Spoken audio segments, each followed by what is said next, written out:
আপনাদেরকে কথা বলি, যা হচ্ছে আপনার সাথে আপনার রব দেখছেন।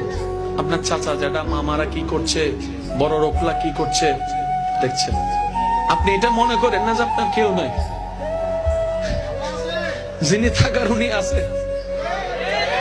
উনার নজর না থাকলে তো নিঃশ্বাসটা চলতো না, উনার নজরটা না থাকলে তো খাওয়ার স্বাদ বুঝতেন না, উনার নজরটা না থাকলে তো ডুকটা গোলার নিচে নামতো না, উনার নজরটা না থাকলে খাবারটা তো ভাইয়া হজম হতো না। উনার নজর আপনার দিকে আছে। উনি আপনার শত্রুদেরকে সময় দিচ্ছেন আর এদিকে আপনার ধৈর্যের পরীক্ষা নিচ্ছেন। এক কাজে দুই কাজ, আপনার শত্রুদেরকে সময় দিচ্ছেন আর আপনাকে পরীক্ষা নিচ্ছেন। এবার আপনি বলবেন আমার তো কোনো অপরাধ নাই, বিনা অপরাধে সাজা কেন? তাহলে তো আপনার জন্য ডবল শুকরিয়ার বিষয়। সেটা হচ্ছে আল্লাহ তাআলা আপনাকে 10,000 বছর আগুনে জ্বলার মতো গুনাহ যেটা আপনি করেছেন ওইটা থেকে বাঁচানোর জন্য 3-4 মাসের 3 বছর 5 বছরের একটা দুনিয়ার কষ্ট দিয়ে দিচ্ছেন।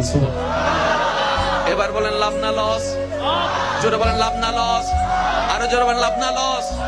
আল্লাহর বান্দা বা লস